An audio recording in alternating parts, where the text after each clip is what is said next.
Everybody knows what DSCR means, debt service coverage ratio, but very few people understand why this is important. Why does it matter? Why do lenders care? Why do we need to care? There's a big difference between how residential primary financing professionals look at DSCR versus traditional commercial real estate. And I'll just say it to you, if you're out there and you're a residential professional and I say to you DSCR, you're going to come back and you're immediately thinking about, oh, a DSCR lender. What's a DSCR lender? I'm in commercial real estate. If you came to a commercial real estate professional and you said, hey, do you know any DSCR lenders? They wouldn't understand the question. They'd probably say, what do you mean? And I can tell you, 20 years in the industry of commercial real estate, when I began working within residential primary, I didn't understand the terminology.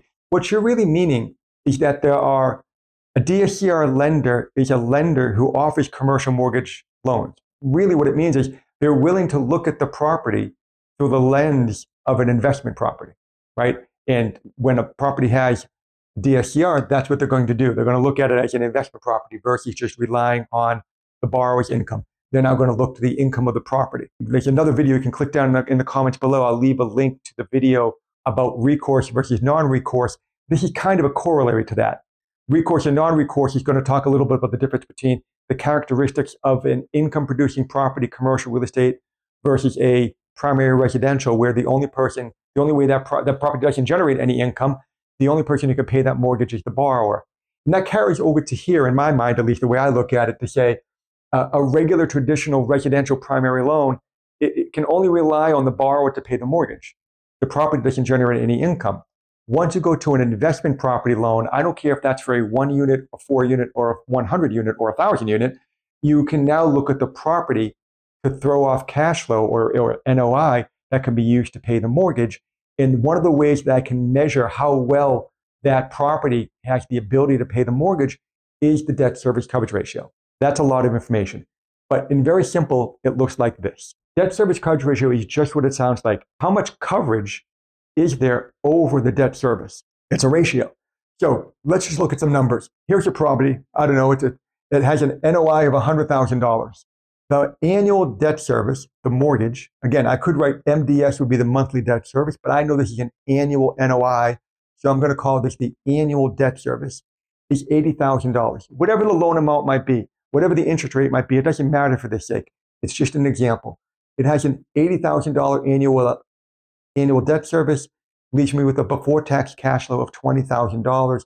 That before-tax cash flow will then get distributed to the GP and the LP through investor distributions. Another way to think about this is the coverage. There's enough NOI to pay the mortgage and have something left over. The amount of that something left over is a cushion that gives the lenders comfort. The bigger the cushion, the bigger the amount left over, the more I know that something could go wrong, something could change, something could happen at the property, and my mortgage payment is still going to get paid by the property. I don't have any worries. If somebody came to me and said they have a 1.0 debt service coverage ratio, what does it mean?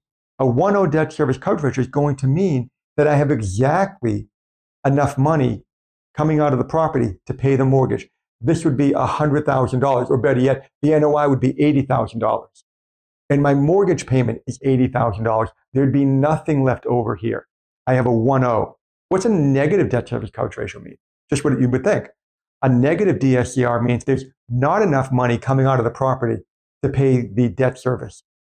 You might think to yourself, why would any lender ever give a negative, a 0.9, a 0.8, 0.75 debt service coverage ratio?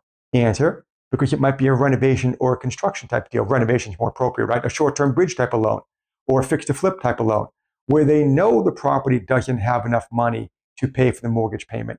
They're either going to build that into the loan in some kind of financing interest carrier, we call it. On construction, this is exactly how a construction loan functions.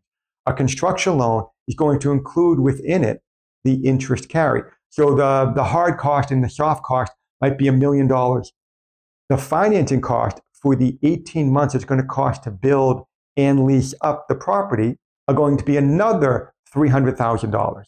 Right? They're going to, whatever the mortgage might be, whatever interest payments I owe might be on that construction loan, they're going to build that in to the entire construction loan cost because they know the property doesn't have enough money. But we don't think of that as a DSCR. I want to be clear. In a construction loan, I'm not thinking of the term DSCR. I'm just thinking of the term interest or financing carry. But when it comes to a renovation project, I might be thinking, oh, this project has a negative DSCR, and I'm expecting that within 3, 6, 9, 12 months, that DSCR will become positive as the new owner steps in, makes their changes, makes their improvements, and raises the rents. That's why there might be a negative DSCR. Different types of properties and different types of investment plans or styles are going to have different requirements from the lender. A hotel is going to have a different DSCR requirement than a stabilized multifamily property, than a retail property, than an office, than a self-storage. They're all going to have their slightly different ratios. 1.2 seems to be pretty typical for a multifamily stabilized property. I think hotels are probably going to be 1.3, 4, and 5, a little higher. In retail and office are probably a little bit higher. But to be honest with you, I'm not up to date on exactly what DSCR ratios are for those asset types. But you can find out, you can ask the lenders. And I believe you're going to find out there's a slight difference in all of those, just coming back for the risk factor. And that lenders want to know that there's more of a cushion. If this is a 1.3, this is right now is roughly a 1.2. If this is a 1.3, this might be 70,000 and this 30,000, right? And so on and so on. It gives the lenders a little more cushion, a little more security blanket. And that's really all it is. It's just that measure that the lender wants to know. Now, this is another way. Same numbers, just a different format, a different visual representation of it. And here I've looked at almost like I would represent a capital stack, only in this case, I'm looking at an NOI stack, the way I might think about it. My NOI is $100,000, right? And this is my stack of how that $100,000 is going to get distributed.